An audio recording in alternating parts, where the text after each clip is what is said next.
Hello everyone, in today's episode of Inside the Song, I'm going to show you how I wrote a full song using only 3 chords. And 3 easy ones at that. I've been thinking about it for a long time, writing a song that's not filled with modulations and key changes and strange time signatures and jumps and all that kind of stuff. And it took me a few tries because some songs I wrote started with 3 chords and then kind of got out of hand. But this one is called Dawn Over the City. It's from my 2019 record called Mystic Electric. And it is truly a song made out of 3 chords. So I'm going to play it for you and then we'll analyze it.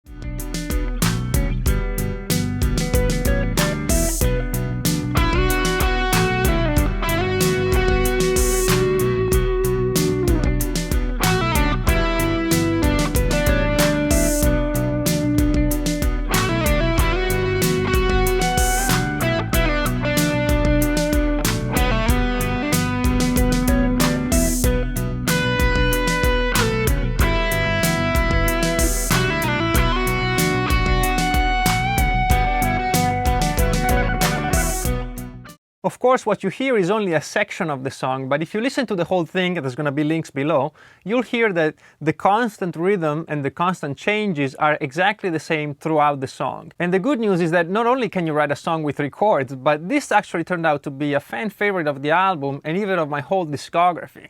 So now that we're sitting at home, dying in the heat of summer, we all feel lazy, there's no better news than knowing that you can write your masterpiece using only 3 very simple chords. Let me show you how I did it.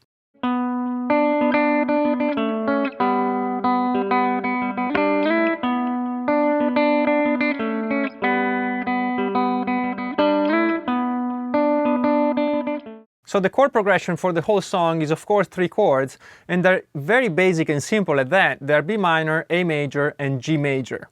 And even simpler than that, I only play 2 notes at the same time. I don't even play the whole triad.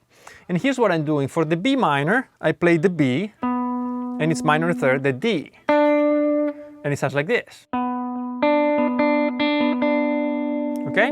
Then I move down to A major, so I play A and C sharp, the third. And then I go down to G and I play G and B, the third, it's the same thing. So it goes like this.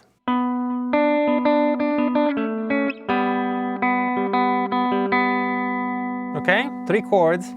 And then for the final little bit of the measure, I work my way back up from G, A, and then I fall back into B like this.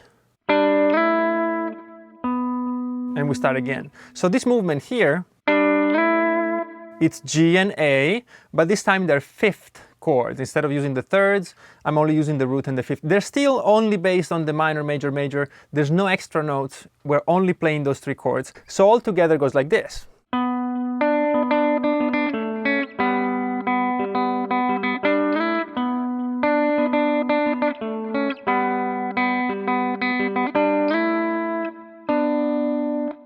So how do you turn this into a full song? Well, I use a few tricks and I show them to you, so hopefully they'll be useful. And I'm sure with a bit of exploration and work, you'll take this a lot further than I have. But basically what I do is start with a very sparse arrangement. There's nothing else, it's just a riff coming in with this guitar.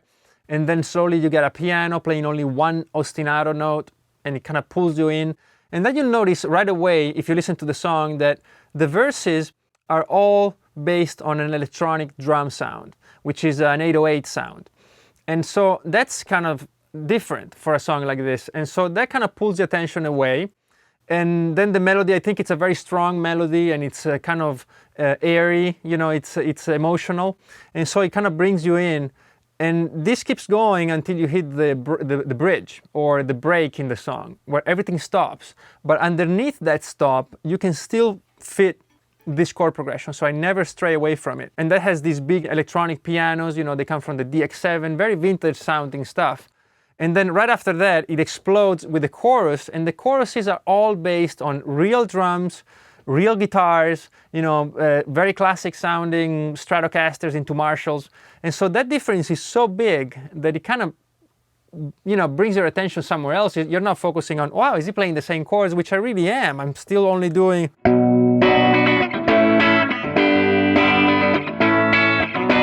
Which, you know what this is, right? It's based on a very classic chord progression, Deep Purple and of course Hendrix, all these people used it. And so I'm going from one extreme, the electronic stuff, to the other, which is a very rock and roll, classic rock thing. And then it keeps going back and forth. The solo is again on the electronic side. Then there's the big explosion of choruses at the end. And at the end, while there's all this stuff going on, extra guitars, then I put in this very Hendrixy solo on a Stratocaster, and so you're bombarded by a growing amount of emotional and musical information. And so by the time you reach the end of the song, and I go back to this, you feel like you're going back to something that actually you've never left, because you never left this chord progression. So that's what I find very interesting about this song. As you can see, this is a lot easier than many other Inside the Song videos we did, but I thought it would be very useful and interesting to see how we don't always need to get all our musical knowledge into each song and cram it in there, but we can take the opposite view maybe and try to evoke the most amount of emotions with as little as possible, because also what this does is helps the audience fill in with their own emotions and expectations and interpretations, the music, because it's so open, right? And I think it should translate, at least in my case, to the title, because Dawn Over the City, I didn't want it to be too personal and kind of spoil it for everyone. Who knows what somebody in India or Bangladesh or San Francisco or Rome will interpret this like. And I find that very interesting and refreshing. Thanks again for watching. I hope you enjoyed this and found it useful. As always, please subscribe if you haven't done so yet. Like, comment, all that good stuff that will help these videos reach more and more people, because I think a lot of guitarists out there will find this useful. All right, thanks very much, and I'll see you very soon. Bye-bye.